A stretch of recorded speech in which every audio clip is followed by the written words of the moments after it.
இன்றே டவுன்லோட் செய்து உங்கள் ஃபேவரட் ஷோக்களை என்ஜாய் பண்ணுங்க.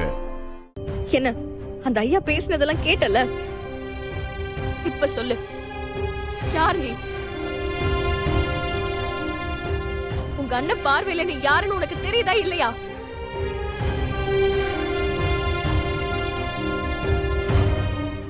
நீ ஒரு அனாதை அப்படின்னா என்ன அர்த்தம்? உனக்கு அண்ணன், தம்பி, தங்கச்சின்னு யாருமே கிடையாது. உனக்கும் எனக்கும் கல்யாணம் ஆயிடுச்சுன்னு தெரிஞ்சிருந்தோம் உன்னை அனாதை இலையில இப்படி சாப்பிட உட்கார வச்சிருக்காங்கன்னா என்ன அர்த்தம்னு உனக்கு புரியுதா புரியலையா? நீ தான் அவங்கள அண்ணன் அண்ணன்னு தலையில தூக்கி வச்சுட்டு ஆடுற. என்ன சொன்ன? உன் அண்ணன் வந்து உன்னை உள்ள கூப்பிட்ட உடனே நீ என்ன சொன்ன? உங்க அண்ணனை நான் எப்பவுமே தப்பா நினைக்கிறேனா? நான் உன்கிட்ட இருந்து உங்க அண்ணனை பிரிக்கிற மாதிரி பேசினேன். உங்க அண்ணன் உன்னை உள்ள வான்னு சொன்னது ஒரு நிமிஷம் நான் ஆடி போயிட்டேன். நாம தான் இவ்வளவு நாள் தப்பா புரிஞ்சுட்டோமோன்னு நினைச்சேன். ஆனா அந்த ஐயா நீ அனாதை சாப்பாடு சாப்பிட்டேன்னு சொன்னப்போ உனக்கு எப்படி இருந்துச்சுன்னு தெரியல. ஆனா எனக்கு சிறப்பால் அடிச்ச மாதிரி இருந்துச்சு.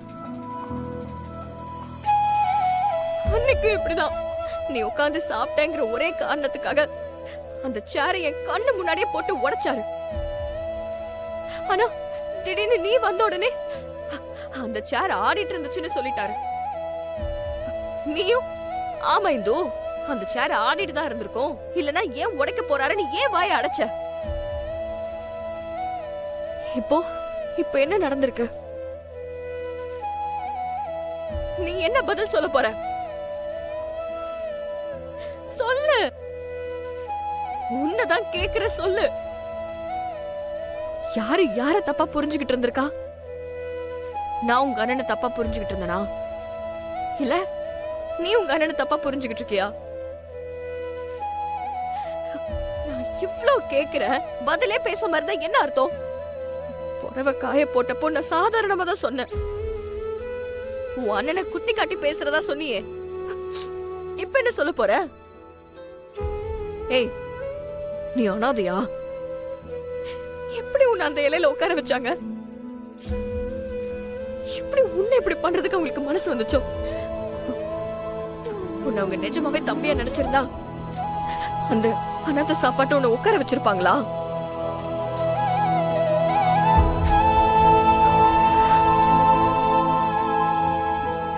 இது எதுவுமே தெரியாம நீயும் அந்த இலையில உட்கார்ந்து சாப்பிட்டு இருக்க.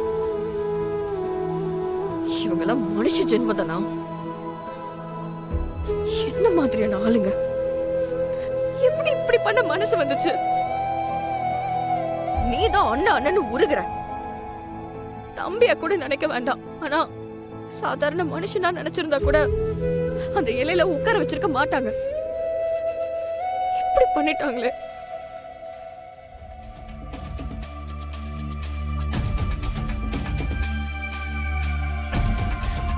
இங்க பாரு, எனக்கு மனசு கடந்து அடிச்சுக்குது. இங்க பைத்தியக்காரி மாதிரி நான் புலம்பிக்கிட்டு இருக்கேன், நீ எதுவுமே பேசாம நிக்கிற. இப்ப நீ ஏதாச்சும் பதில் சொல்ல போறியா இல்லையா?